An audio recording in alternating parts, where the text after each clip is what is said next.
নতুন করে আওয়ামী লীগ আবার বলা শুরু করেছে তারা ক্ষমতায় আসবে এবং তারা হরতাল দিবে, দেশকে অশান্ত করবে। আগামী ফেব্রুয়ারি 2025-এ আওয়ামী লীগ নতুন করে কর্মসূচি দিবে এবং তারা সরকারকে হুমকি দিচ্ছে। এবং এই সুযোগটা করে দিয়েছে কারা? আমাদের বাংলাদেশের রাজনীতিবিদরা, বিশেষ করে বাংলাদেশ জাতীয়তাবাদী দল বিএনপি, তারা প্রত্যেকটি জায়গায় এই সরকারকে, ডক্টর মোহাম্মদ ইউনূসের সরকারকে তারা আটকে রেখেছে। বড় রাজনৈতিক দলের শক্তি দেখাতে যেয়ে তারা বাংলাদেশের নতুন নতুন করে ফ্যাসিবাদকে আবারও তারা জিন্দাবাদ বলা শুরু করেছে। দেখেন, যখন 72-এর সংবিধান নিয়ে প্রশ্ন হলো, বিএনপি সেটাকে কটাক্ষ করলো, সেখানে তারা প্রতিবন্ধকতা সৃষ্টি করলো। যখন রাষ্ট্রপতির বিরুদ্ধে অবস্থান গেল সকল দল, তখন বিএনপি সেখানে অপোজ দিল। যখন দেশের আপনার জুলাই আগস্টের আপনার ঘোষণাপত্র আসা শুরু করার জন্য যখন ছাত্র জনতা এবং রাজনৈতিক দলগুলো এক হলো, বিএনপি সেখানে বাধা সৃষ্টি করলো।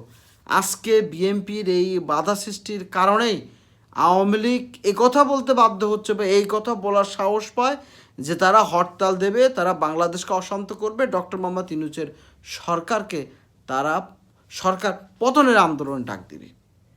আচ্ছা, বাংলাদেশ জাতীয়তাবাদী দল বিএনপি যদি মির্জা ফখরুল বা রিজভী আহমেদের মতো লোকজনগুলা যদি প্রথম থেকে যেভাবে anti Awami League, anti NDR প্রভাব ছিল, তারা যদি এটা করতো, তাহলে কি আমাদের মাঝে এই সমস্যা হতো? নিশ্চয় সেটা হতো না। কিন্তু এটা কেন করে নেই জানেন?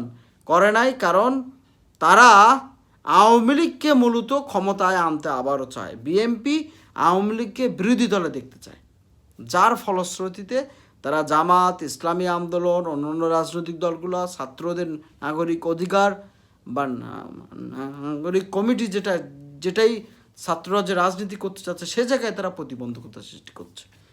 তো এই যদি হয় বাংলাদেশের গণতন্ত্র পরবর্তী সময়ে, গণ অভ্যুত্থান পরবর্তী সময়ে রাজনৈতিক দলগুলোর চেহারা চিত্র, ক্ষমতা গ্রহণ করার পরে তাদের চেহারা কী হতে পারে, আমরা বিশ্বাস করি জনগণের ম্যান্ডেটস, জনগণের ভলিউমস, জনগণের ভ্যালু যদি কোনো রাজনৈতিক দল অ্যাকসেপ্ট না করে, কোনো রাজনৈতিক দল যদি এটা জনগণের মাইন্ড সেট আপ যদি না বুঝতে পারে, আওয়ামী লীগের মতো পতিত সরকারের মতন সেই দলগুলোর জন্য প্রস্তুত থাকতে হবে। বাংলাদেশের এই গণ অভ্যুত্থান একটি দলে হয় নাই, ছাত্র জনতা এবং সর্বোপরি সকল জনগণের অংশগ্রহণে এই গণ অভ্যুত্থান হয়েছে এবং গণ অভ্যুত্থান পরবর্তী সময়ে সকলকে এক থাকা প্রয়োজন ছিল।